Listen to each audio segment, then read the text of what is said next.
Hello दोस्तों, एक बार फिर स्वागत करता हूं, इस्तकबाल करता हूं आपके अपने यूट्यूब चैनल में। दोस्तों, आज की इस वीडियो में हम लोग जानेंगे कि उर्दू अफसाना निगारी का आगाज़ और इर्तिका के बारे में। अफसाना किसे कहते हैं, अफसाना की तारीफ़ क्या है, अफसाने के अज्ज़ाए तरकीबी क्या है। दोस्तों, उर्दू का कोई भी ऐसा एग्ज़ाम नहीं है जिसके अंदर अफसाना को शामिल नहीं किया जाता है। उर्दू के हर एग्ज़ाम के सिलेबस में अफसाना को शामिल किया जाता है।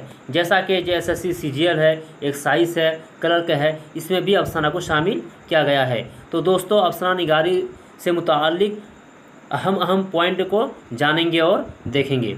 आगे बढ़ने से पहले दोस्तों, अगर आप पहली बार इस चैनल पर आए हैं तो चैनल को सब्सक्राइब जरूर कर लीजिएगा, बेल आइकन को प्रेस कर लीजिएगा ताकि आने वाले हर एक वीडियो का नोटिफिकेशन आपको मिलता रहे। तो चलो दोस्तों, डिटेल में जानते हैं कि अफसाना निगारी किसे कहते हैं। उर्दू अफसाने का फ़न व तारीफ़। अफसाना एक नसरी सिन्फ है। नसर के माने होता है दोस्तों फैला हुआ। तो अफसाना किस तरह का सिन्फ है, तो अफसाना नसरी सिन्फ है। उर्दू में बाकायदा अफसाने 20वीं सदी में लिखे गए हैं। इससे पहले दस्तानों और तमसीली किस्सों का रिवाज था। बाद अज़ा नाविल लिखे गए हैं। तो दोस्तों, यहाँ पर दो सवाल बन सकता है।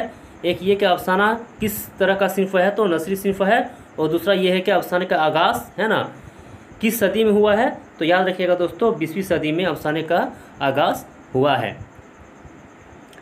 19वीं सदी में 1857 के इनकलाब के बाद मुल्क की सियासी, समाजी, माशी और माशरती हालात में तब्दीली आई।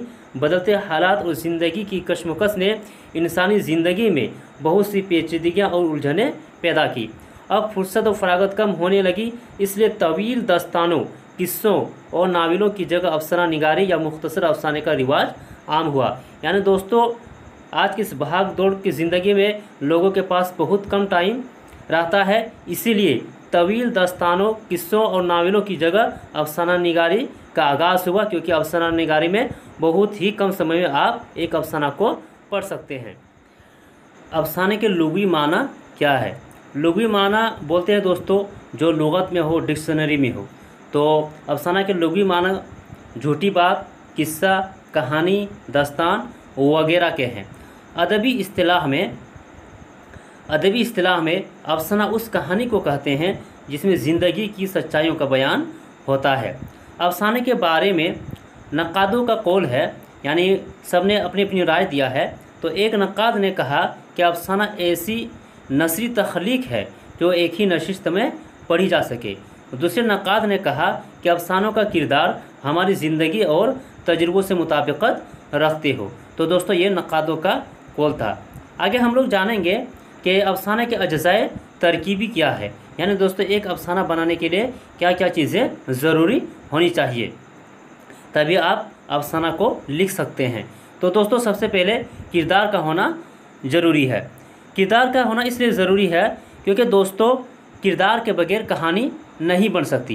कोई दास्तान हो, नावल हो, अफसाना हो या ड्रामा हो, तो जब तक उसके अंदर किरदार नहीं होगा तब तक आप कहानी को नहीं लिख सकते। इसलिए किरदार का होना बहुत ज़रूरी है।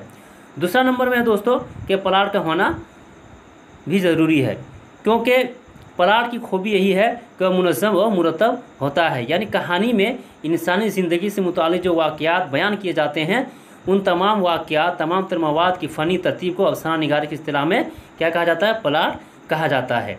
तीसरा नंबर में दोस्तों उसलूब, यानी तरीका क्या होना चाहिए एक अफसाना लिखने के लिए। तो अफसाना की ज़बान क्या सादा होनी चाहिए ताकि पढ़ने वाले को समझने में कोई दिक्कत ना हो।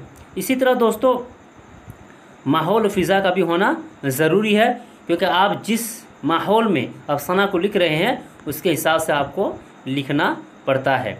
इसी तरह नुक्ता नज़र का भी होना ज़रूरी है, क्योंकि आप जो अफसाना लिखे हैं उसका मकसद क्या है, उससे पढ़ने वाले को क्या फ़ायदा होगा, तो उसके अंदर दोस्तों आपके नुक्ता नज़र का भी होना ज़रूरी होता है।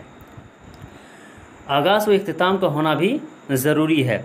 अफसाने का आगाज़ और इख्तिताम दोनों मौसिर होने चाहिए, यानी अफसाना जब शुरू हो तो फ़ौरन कारी को अपनी तरफ खींच ले, और जब ख़त्म हो तो कारी के ज़हन पर असर को ज़रूर छोड़ दे। इसलिए अफसाना के अंदर आगाज़ व इख्तिताम का होना भी ज़रूरी है।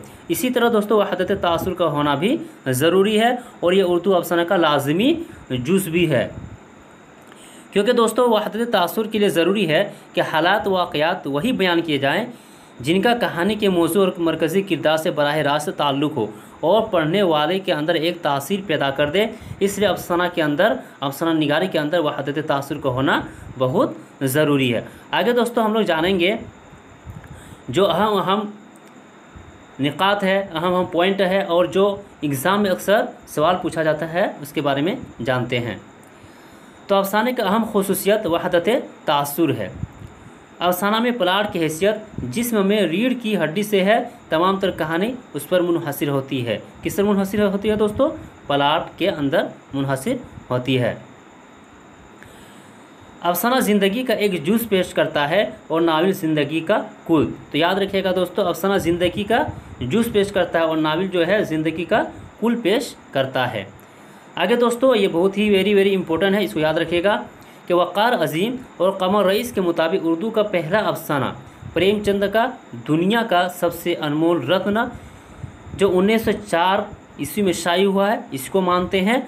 और मिर्ज़ा हामिद बेग के मुताबिक उर्दू का पहला अफसाना राशिदुल खैरी का नसीर और खतीजा जो 1903 ईस्वी में शाये हुआ है, इसको उर्दू का पहला अफसाना मानते हैं। लेकिन दोस्तों ज़्यादातर राज कौल जो है वह है दुनिया का सबसे अनमोल रत्न जो मुंशी प्रेमचंद का है और इसी को उर्दू का पहला अफसाना शुमार किया जाता है। अगर दोस्तों दोनों एक ही जगह आ जाए तो आप उसमें जो है इसको है ना टिक कीजिएगा। तो दोस्तों ये वेरी इंपॉर्टेंट था। हम लोगों ने जान लिया कि अफसाना किसे कहते हैं, अफसाना के बारे में और अफसाने का फ़न व तारीफ़ के बारे में जान लिया। तो दोस्तों इसी तरह जानकारी के लिए आप हमारे यूट्यूब चैनल के साथ बने रहिएगा और उर्दू के हर एग्ज़ाम की तैयारी के लिए आप मेरे साथ बने रह सकते हैं। अगर आज की वीडियो आपको अच्छा लगा हो तो दोस्तों वीडियो को लाइक, शेयर और सब्सक्राइब ज़रूर कर लीजिएगा। तब तक के लिए दोस्तों शुक्रिया।